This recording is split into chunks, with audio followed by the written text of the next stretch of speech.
Hello and welcome to this week's Weekly Shakeout with me, Paula Radcliffe. And me, Christopher Thompson. And this is, of course, your weekly shakeout of Paula's Run Club. So please do keep sending in all of those questions, as so many of you are doing, to Paula's Run Club at momentumbroadcast.co.uk. That WhatsApp number, where you can also leave a voice message, remember, is +44 7564 747 914, and on socials at Paula's Run Club. Don't forget that you can watch the full podcast on YouTube on the Monday, and this shakeout will drop every Thursday. So without further ado, let's get into the first of the questions for this week, Thommo. Right, this comes in from Laura. Hi Paula and Thommo, I have a question about supplement/diet. Last year I was diagnosed borderline anemic and prescribed iron supplements. Since then I've PB'd in every distance, taking 8 minutes off my marathon time 3:08 and 75 seconds off my 10k time 38:13. Congratulations, well done. Wow. For context, I'm 32, female, and I've been running 10 years but have never made progress like this. Do you think this could be solely attributed to iron supplements, and are there other supplements you'd recommend for regular runners? Thank you for the advice on the pod. I've no doubt the guidance has had a lot of influence too, from Laura. Thank you. Paula, do you want to tackle this first? Yeah, I mean, it's actually a really, really good point that Laura makes. And I think back to a couple of weeks ago, actually maybe a couple of months ago, I met, when I talked about meeting with my old training group, and one of the girls there was going through her A-levels at the time, studying for her A-levels, and keen runner, and had just discovered she was anemic. And exactly the same happened to me when I was doing my A-levels.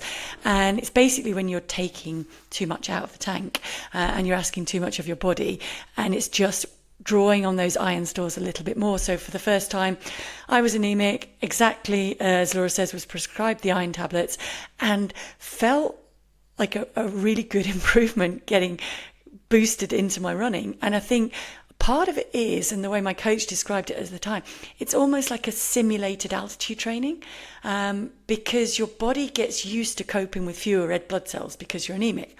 And then as you gradually build that up, your body is now more efficient at using those red blood cells. So it does work a little bit like an altitude training boost. And it is a great way to help get the best out of your performance. But your body has also got used to working on a little bit less. It's kind of like depleting your glycogen stores on a long run. And then when you run that marathon and you're all topped up, it feels that much easier. And so it's a similar thing to that, but a great way of pointing out that anybody who is feeling a little bit tireder than usual might be worth checking your iron stores, particularly if you are female, because of course we're losing blood every month usually, and so that can deplete you and put you at greater risk, if you like, when you're training hard, of becoming anemic. And so as runners, and particularly as female runners, good idea to concentrate on all of the iron additions to your diet. If you're not vegetarian, then crack on with that red meat. It is still the most efficient way to get that in there. Otherwise, look at different iron-rich foods to be able to boost that as much as possible. And if not, as Laura said, look at supplements. Yeah, because I think, I think for females, for the reasons you've said, it's slightly more challenging to keep those iron stores up. But I think it's worth pointing out as well that running does put a strain on iron stores as well, through just the impact through the body. So it is a kind of a catch-22 that you need it to run, but it also can really bash those red blood cells through your feet, hitting impact. But I think, like when she says the comment of it's the sole reason for the improvement, I to put it into context, yes, there's a training effect, as Paula mentioned, around it's linking it to like altitude style improvements, but ultimately you've still got to get out the door and train. So it's giving your body a chance to adapt to the training you're doing. So whilst yes, it's going to help, the training you did while effectively being able to, through being healthy and having the good stores, will be the major part of the improvement. So having good healthy stores of whatever it is, whether it's iron or whether it's having enough carbs, they're there to enable you to train properly to then be able to get fitter. So it's part of the chain, it's kind of the starting point, but you don't just take the iron and then you're a better racer. No. You still got to do the training that it helps to do it. So take pride in the fact that you've done a lot of work, as well as it's not just all supplements, it's you've still got to put the work in, which you clearly have. So take pride in that. Yeah, and the other question, any other things that you can supplement? Iron is a big one. Just remember the building blocks around iron. So taking iron on its own isn't as effective as if you can combine it with the B vitamins, the vitamin C, and folic acid as well. That helps you to get more out of those iron stores. Not a bad thing to supplement with a bit of calcium sometimes if your diet isn't already rich in it. And I think magnesium for runners as well is one that's often overlooked. Can help with sleep, can help with recovery, and can help, I think, with ATP conversion. I'm not a scientist, but I've heard that. Okay.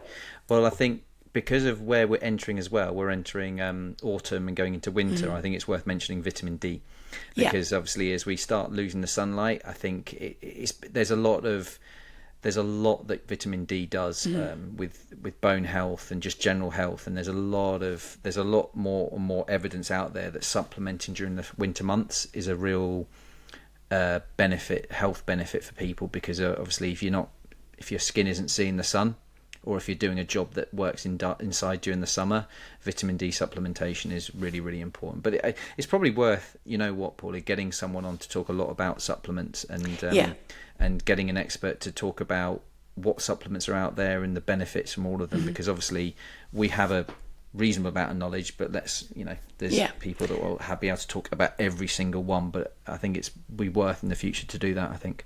Definitely. So that's one to go on the list. And actually in the next question, I've got another one which is on the list, and we promise it is coming up. And this comes in from Dawn Fenton. Hi, I really enjoy listening to the podcast. Thank you, particularly during the build up to the London Marathon. It helped hugely with my preparation. Unfortunately, the heat meant my run didn't go to plan, so I've signed up for Manchester to go again. Well, I don't think you're alone there, Dawn. I think a lot of people found that heat really tough in London. So good luck in Manchester, and let's hope it's not that warm there again. So she says that she's heard a variety of topics covered, and whilst out running this morning, she thought she would make a request for a future topic if that's allowed. Of course it is, that's what we're here for. She is 46 years old and has been running for 20 years. The last 6 to 12 months, perimenopause has really kicked in, and she's noticeably seen the impact this is having on her running. So am I, actually. There's up and down bits in there, which is exactly why I think this is a great point, and I think it is something that we will touch on, and we are finding an expert to bring on to the podcast to talk about that, because I think exercise is a great way, and I'm aware I'm kind of talking at you a bit here, Thommo, because it can't be anything that you have experienced. But I do think it's not something I've got or I'm assuming ever going to get. So please. No, but you do need to be supportive in that area in about 10 years' time. So start getting ready for that. That's fine. No, I do think that seriously running massively helps to negate, if you like, the effects of perimenopause and menopause. But there are certain things that do perhaps runners maybe pick up on a little bit more, should we say, things like that. And so I think that the little heart rate things are something that I've certainly noticed. So my resting heart rate will spike a little bit during the night. And it actually started doing it before the Boston Marathon, which worried me a little bit, because it's enough to wake me up without enough to actually make me feel unwell in any way. And that, I have been told, is one of the symptoms of perimenopause, and hopefully, and I'm really hoping this, it will settle down again and stop waking me up. Luckily, I'm okay getting back to sleep again, so I haven't noticed it as a huge negative. But I do totally endorse what Dawn is saying, and I can reassure you we are working on that, and we will bring on an expert. But I do think we're going to also bring one on to talk about the hormonal changes for men as they age as well, because I don't think we should make it all about women. We are going to talk about the male side as well. So that is coming up, and thank you for raising that, Dawn. Yeah, no, thank you very much. But because, and again, with all these things, I think it's going back to that, you know, we are all getting older, and there are challenges to life, but it's not about just rolling over and letting these things, you know, stop us in life doing what we want to do. And if the more we can get information of understanding all these things, the more empowered we are to kind of make the most of what we can, I think. So yeah, that would be really good to get some more experts for both parties. Right. Marianne. Okay. Berlin Marathon, skating, running with Paula, and motivation when your fitness is not quite 100%. Wow. Okay. Probably the reason I'm laughing, there's a lot there, but yeah, no, because I also know what's coming as well with this email as well, which is nice. It's a nice little touch. Hi, Paul and Chris. Thank you for the marathon chat. It really is helpful. One of my best marathon running moments, and this is what I was giggling at, was in Berlin 2023 when a few kilometres in, I glanced to my left and there was Paula. I was so taken aback. I couldn't help asking, "Is that you, Paula?" To your credit, you were really nice and spoke to me. No, it can't have been you. Must have been a lookalike. Joking.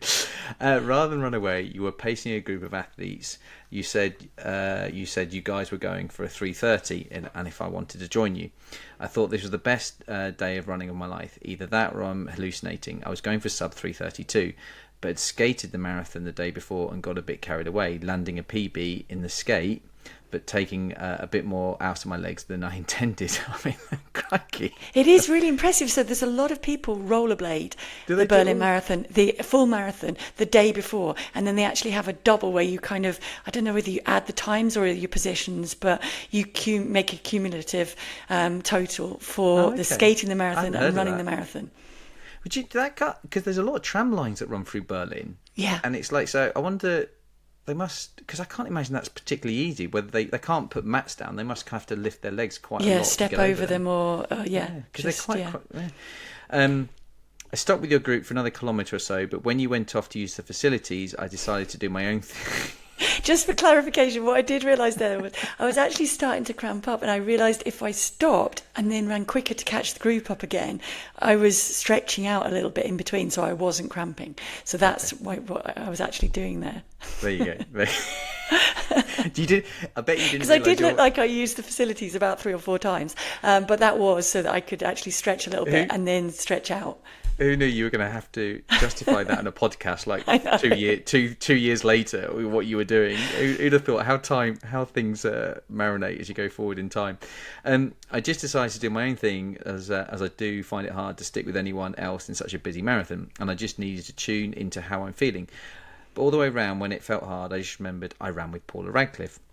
And it made me smile and carry on. I suffered a bit of cramp towards the end and had to stop and stretch, so missed the sub 3 hours 30 on the day, but only by half a minute or so, and came third female in a combined skate and run results. Oh, fantastic. They can double it at starters. There you go. She's well done. Fantastic.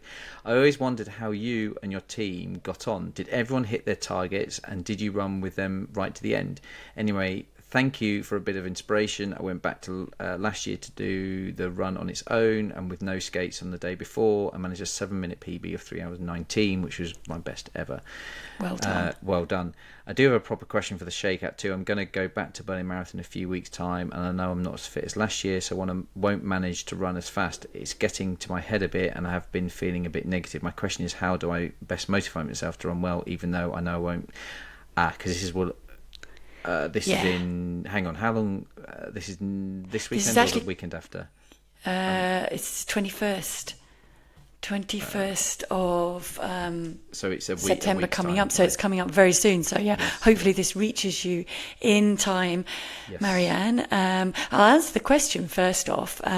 So actually the group did really well. That was the story. So I was asked to pace it only a couple of weeks before, and when I got the request through from Nike, they said, "Can you pace a group of runners around the Berlin Marathon?"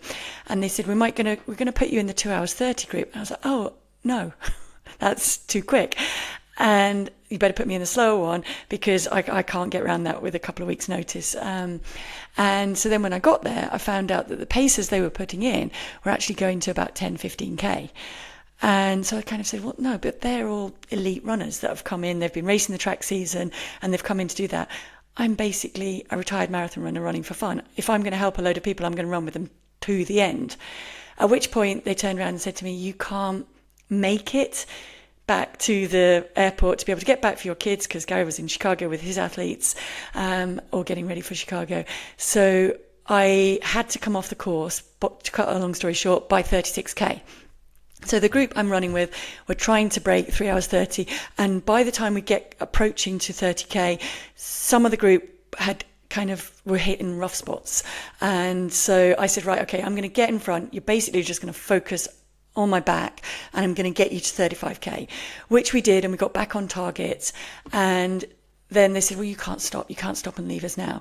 So I carried on running past some very confused looking Nike people who were in charge of getting me to the airport, past the 36k, and carried on to about 38, 39k, by which point I'd found another guy who was taking a group round who was going to break the 3:30 group. So I kind of entrusted my group to him, and then turned around and ran back up the course to get back to the 36k to pick up my lift. And so everybody was shouting out to me as I'm going the wrong way, you're going the wrong way. And it took me a while afterwards as well, because obviously I was very invested in that group. And I kept getting in touch saying, can you please let me know whether they made it or not? They made it by 7 seconds. Wow. So I was very grateful that I did carry on, and a big shout out to everybody that I was pacing in that group, because, as I said, we hit some rough spots and some of them went on quicker, but the people that I was trying to get through to the end did make it by 7 seconds. So I was really proud of them there. Well, before you answer then her next question, it's funny, you did that day. Someone else was pacing that day in Berlin. Were you? Yeah. But I was, So I was pacing a German lady called Dominique Meyer, who was trying to qualify for the Olympics. So this is 2023, Berlin. And she was trying to qualify for the 2024 Paris Olympics. And actually, the reason it's kind of relevant is my last ever marathon, which I didn't know at the time because I was hoping to run Boston. My ex-training partner, Scott, was meant to pace her, but he couldn't because he unfortunately had a bike accident, and he said to me, could you come in and help pace her? She wants to run 2:24 to try and qualify for the Olympic marathon. Anyway, I'll cut a very long story short, and I paced her all the way to the bridge. I'm quite proud of this, I was never outside of like 1 or 2 seconds of the pacing the whole time, and she ran 2:23.52. I think she ran the time by 8 seconds. So I ran I had to let it go because that's the deal. You can't run next to them all the way. But I ran all the way to the gates, and my last marathon that I ran to this point was helping Dominica make the Olympics in 2024, which I'm quite proud of. So you did, you got that group, and I had mine. So I feel like we're two very good Samaritans in 2023 Berlin. Well, you know what? That was the one that gave me the belief that I could come back and complete the 6 as I did this year, because I was able to get through that, and my foot was sore afterwards, but it got as far as 38k and then back to 36k, so I figured pretty much there I know it can get through a marathon. I thought you did that just so you could say on your Garmin or whatever watch you used that I ran a marathon. That's what you secretly were doing. No, yeah, I wasn't. I was just like, what can I do time wise where I'm not going to miss my flight and my kids are not going to be left on their own, but I will be able to make it back. Did you run a marathon on your watch? I didn't time it on my watch. That was the only other thing. I was kind of just set on my watch was set on the pace that I needed to do, but I'm not sure it was going every K at the pace that I needed it. I would have done it if I had to pace to 36, ran out to 38, come back. Therefore, I was roughly a K short. You would have run up and down. No, I didn't. I got to the airport and done a couple of laps. I'm that guy. I remember I had quite a bad foot injury. But I do think, to answer Marianne's question, for the very best of luck, I think you need to kind of set this as a different target in your head. So when you've had an excellent build up, then that's the benchmark you're going to set it. When you know you've had a little bit subpar build up, I think look at it in that context and say to yourself, okay, because it's been an up and down build up, and because I know I'm not as fit, maybe I'm going to try and hit a different target. So for me, if that's my best on a subpar prediction, maybe this would be what I would aim for. So just revise your targets a little bit, and also go in and savour that atmosphere. It is very special. It is a great community in Berlin. I'm not going to say as per breaking out the skates again, but just go and enjoy it and just see what you can do in that, given the build-up that you have done, and be proud of it in the context of everything, because every marathon is built different. You may yet surprise yourself and do even better than you think you're going to, but let's take the pressure off you a little bit and just go in with the goal of, I'm going to enjoy it and I'm going to see what I can do off the limited build-up that I've had. Yeah, you've hit the nail on the head. The thing that empowered me in all my races. When I felt a bit nervous or anxious, I would think back to times where things weren't perfect and how well I did. So this is an opportunity for you to paint a picture or a performance that will enable you for future performances, because you know things haven't been perfect this time, but if you can just make the best of it, you know you have a baseline there going forward to look back on, a memory of something that goes, you know what, I did pretty well with the circumstances then, so in the future, if you're faced with the same situation or things are, you're better prepared, you can look back on that as a reason why you can run even better next time. So these experiences are all part of painting that brilliant picture of positivity for you going forward. So see this as an opportunity to add to that positive mind box of what you can do in the future. That's what I would say to carry on with what Paula said. Excellent. And please do let us know how you get on, Marianne. Yes. And so the next one comes in from Callum, and Callum says, "Hi Paula and Thommo, I got into running as a way to get into shape for my wedding by running the 2024 London Marathon." Well, congratulations on both.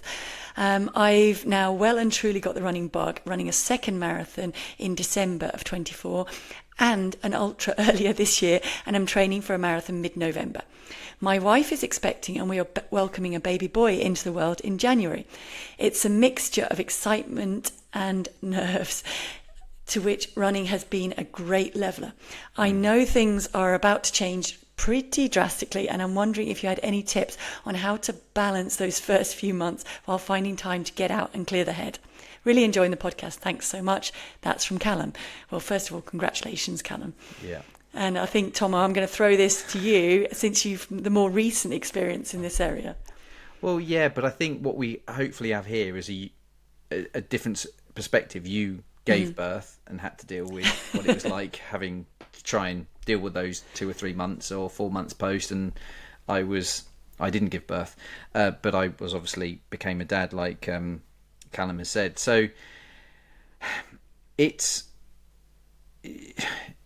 really hard to sort of give advice that's a blanket statement, I think, because everyone is going to go on a journey that's unique to them. So I think for a starting point, I think it's like prepare for me, and wrong or rightly, this is how I viewed before, especially before Theo, my first kid, was born. It was a bit harder to do this for George, but I viewed it a bit like a marathon. I tried to store up as much fitness and energy going into, because I knew once the birth happened that life was going to kind of, certain demands were going to take over my own personal priorities of wanting to get out the door and run.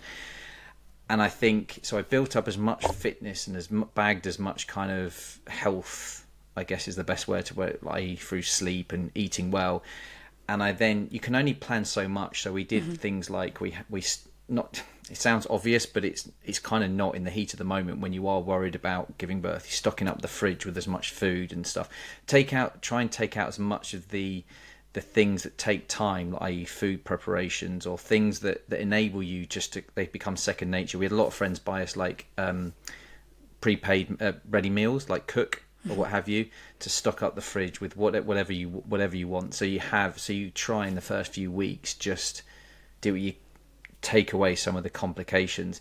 And I think in those weeks and months, it's throwing out the window a lot of the things that kind of the norm, i.e. if you're tend to be very clean or organized, you accept that that's not going to happen, and you don't kind of fight battles you can't win.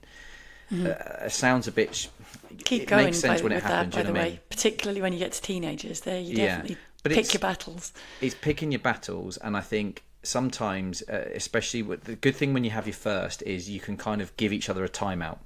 And if that's going for a walk or a run, you have that moment and you give each other those timeouts. With the second child, it's been a lot harder for us to do that. But certainly with the first one, give each other that space, give each other that moment to kind of reset. And you can fit in runs when it's one, because yes, you're going to be tired, but I definitely pulled back the intensity. I pulled back the length of runs, and I try to kind of fit in what I can. With George, it's been a lot harder. But I think it's listening to yourself of going, sometimes you're that tired, is it really that sensible to be going for a run if the world is spinning, because this is to be corny for a second, which is true, this is one of the greatest things for me that's happened in my life, is having kids. And you want to enjoy that, and you don't want it to become something where this is, having a kid is stopping me do something I love, which is running. It will come back into your life. It's do what you can, but if it's not sensible, enjoy being a dad for as long as you can. And then when things settle down, and they do settle down, running can kind of speed back up. And for 3-4 months where you do less running, you'll pick that back up really, really quickly, and it will get back into your life. And I'm going through that now with George. We're 6 months in, and I haven't got anywhere near the amount of running I've got to. Gemma wants to get fit again post 2 kids, and we're just playing the long game of, look, enjoy the moment, enjoy being parents, and then little things where we can start introducing looking after ourselves more will happen. But you have to prioritize something that can't do anything itself. So that's kind of I've gone a bit long-winded, but it's kind of, I'm trying to, but it's such a difficult thing, and I don't want to tell people how to do it, because it's not about that. It's about sharing in the fact it's difficult, and finding a way to enjoy it as much as you can, while going, yes, this is tough, and not beating yourself up about it. No, absolutely. I mean, I think my big advice is really going to be enjoy it. As you said, it's a special and unique time, and you only get that once. So enjoy every moment of that. Take the pressure off your running and use it instead of as a celebration time. I know for me personally, when I was happy in life, then I run better. And certainly after having kids, that's an extra happiness in your life, and that will give you that little bit of extra energy that the sleep deprivation is taking out on the other side of the pot. So look at the positives of that as well, and kind of just be flexible. I think that's the big point. Be flexible in the time of day that you can get out. As you said, Thommo, build in the time so that your wife gets her breaks and fitness breaks and whatever, whether it's a walk, whether it's a swim, whether it's a nap, just being able to put those breaks in as well and enjoy the process, create those memories together, and really don't try. What I'm really trying not to do is give you exact advice, because I think no 2 returns are going to be the same. So no 2 bits of advice are ever going to be the same. You have to find what works for you, and you have to be not afraid to really lean on the friends and family support network around you to be able to give the both of you time to get time for yourself and time to bond with the baby as well moving forward. But most of all, enjoy it, Callum.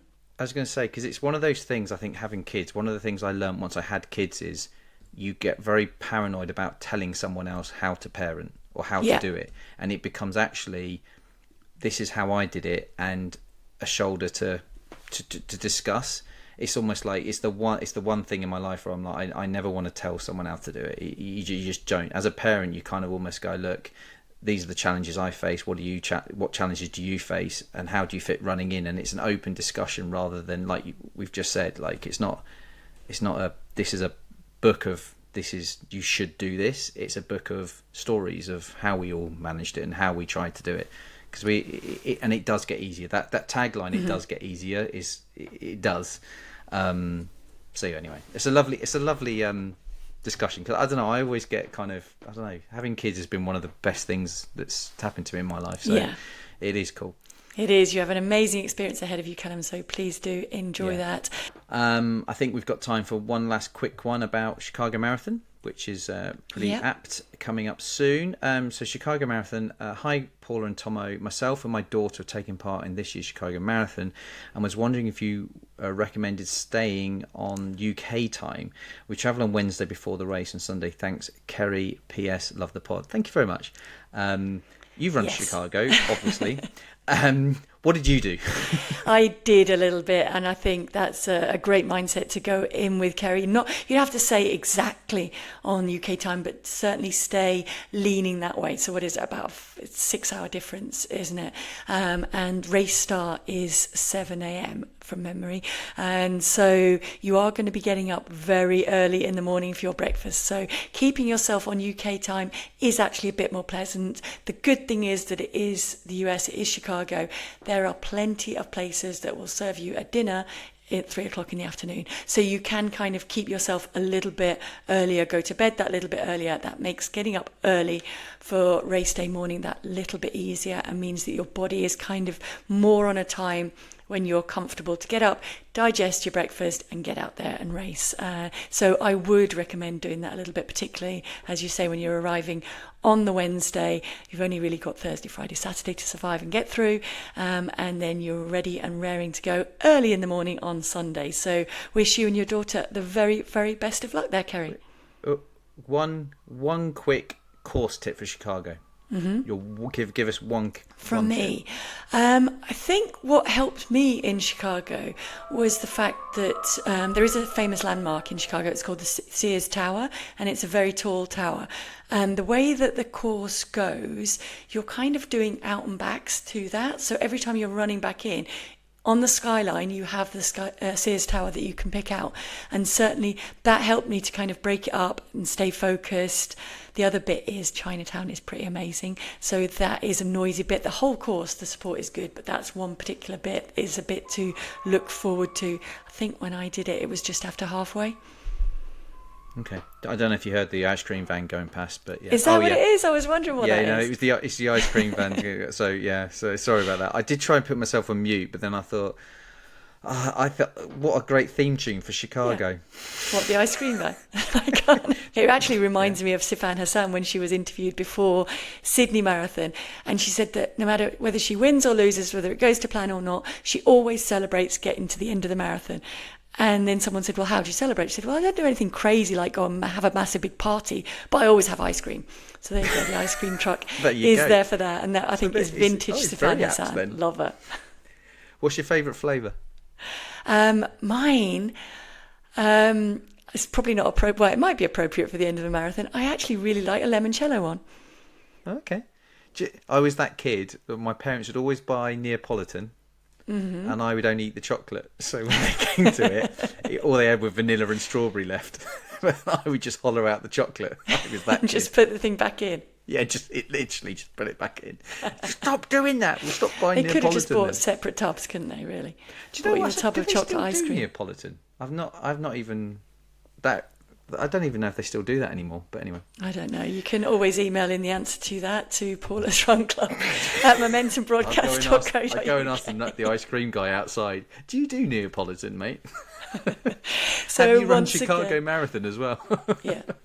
You can go, yeah. Sorry, you're a bit late anyway. now. You're going to have to run quick to catch that ice cream van now. And it's raining as well, to be fair, so I'd have to run very quick. But anyway, I've got pants on this time, so I'll be all right there. There is another funny story actually from when we were at the beach. I don't know whether this will make it in or this is just for us. But it was very windy the first day, and it's a very shallow beach. So the ice cream man puts his truck out and goes from the little coves through the water. But because it was so windy and the waves were so big, he got into a lot of trouble. So Raf actually had to run out and help him, keep his ice cream van upright to get it out there. And he was rewarded with a free packet of peanuts. Not an ice cream? Well, he got his ice cream as well, but we were buying the ice cream anyway. Oh, okay. Fair enough. He did. Free pack. I mean, that saves his ice cream van. A pack of nuts stacks up. Yeah, he literally worked for peanuts. I told him that, but he said that wasn't funny, and he didn't get it. Did you just come up with that, or did you actually say no, that? I said it at the time, but he didn't get it because he was like, I don't understand that. Anyway, thank you so much for your questions, and we will try and get to some more of them next time. Please do keep sending them in. That email address, as I said, Paula's Run Club at momentumbroadcast.co.uk. WhatsApp and voice messages, please, to +44 7564 747 914, and of course on socials. And please don't forget as well, we do have that NordVPN offer still running. So to take full advantage of that, don't forget to head to nordvpn.com/Paula's Run Club. Don't forget you can watch the full podcast on YouTube as well as this Shakeout. And we will see you next Thursday for the next Shakeout. Thank you very much for listening. Thank you.